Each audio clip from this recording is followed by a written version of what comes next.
एहतजाज की आड़ में सुप्रीम कोर्ट पर हमले का मंसूबा बना लिया। जेयूआई के ऑफिशियल ट्विटर अकाउंट से डंडों की तस्वीर शेयर की जाने लगी। क्या हुक्मरान इत्तेहाद की जानिब से सुप्रीम कोर्ट पर हमले की तैयारी की जा रही है? डंडा बरतार जत्थों की तस्वीर शेयर करने का मकसद क्या है? क्या शहर इक़्तिदार का अमन तबाह करने की कोशिश हो रही है? डंडों की तस्वीर शेयर करके पीडीएम जमातें किसको खौफजदा करना चाहती हैं? इसी हाल से बात कर लेते हैं। हमारे साथ मौजूद हैं deputy bureau chief Islamabad Ali शेर। अली शेर, बताइएगा, पीडीएम जमातों ने तहैया कर लिया है कि दफा 144 की खिलाफ वर्जी की जाएगी?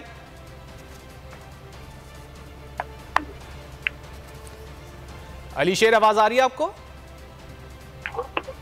अली शेर से राब्ता करने की कोशिश कर रहे हैं। हुकूमत ने एहतजाज की आड़ में सुप्रीम कोर्ट पर हमले का मंसूबा बना लिया है। बात कर लेते हैं डिप्टी ब्यूरो चीफ अली शेर से। अली शेर, बताइए क्या तफसीलात हैं?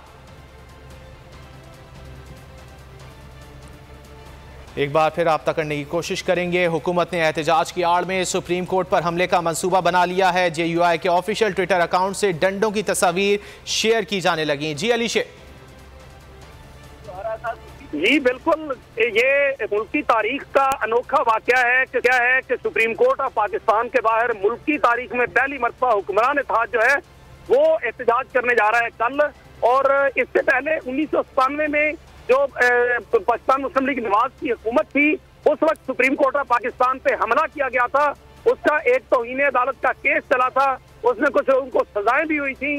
लेकिन इस सब के बावजूद हुक्मरान इत्तेहाद जो है वो पहली मरतबा अनाउंस करके सुप्रीम कोर्ट ऑफ पाकिस्तान के बाहर एहतजाज करने जा रहा है। और उसके लिए कुछ ऐसी तस्वीर जो है वो भी सामने आ रही है जिसमें जेयूआई के अंसारुल इस्लाम जो है, उनके रजाकार, उनके डंडे जो है वो सामने आ रहे हैं। पहले भी हम देख चुके हैं, जब आजादी मार्च किया गया था पेशावर मोड़ तक, उस वक्त भी ये डंडे जो थे वो दिखाई दिए थे। और मुल्क भर में अंसारुल इस्लाम जो कि जेयूआई की रजाकार फोर्स है, उनके पास ये डंडे उनके होते हैं। और उनका ये कहना है, जेयूआई का ये मौक़िफ़ है कि ये सिक्योरिटी के लिए होते हैं, अपना जो जुलूस है उसको कंट्रोल करने के लिए होते हैं। अभी आज कुछ देर कबल जो है रजाकार कुछ जो थे वो यहाँ सुप्रीम कोर्ट ऑफ पाकिस्तान के बाहर जो है वो 5-6 रजाकार आए थे, बाकायदा खाकी वर्दियों में थे। उनके वो आए और यहाँ पे इस्लामाबाद की पुलिस के कुछ एहलकार काल चलने पे पहुंची और उन्होंने उनसे बातचीत की और उनके नाम नंबर वगैरह लेके तो उनको वापस कर दिया। अभी तक रेड जोन जो है उसके ठीक है अली शेर। साथ ही हुकूमत ने एहतजाज की आड़ में सुप्रीम कोर्ट पर हमले का मंसूबा बना लिया है। ये वो तस्वीर हैं जो कि जेयूआई के ऑफिशियल ट्विटर अकाउंट से भी जारी की गई। अली शेर, बहुत शुक्रिया इन तफसीलात के लिए।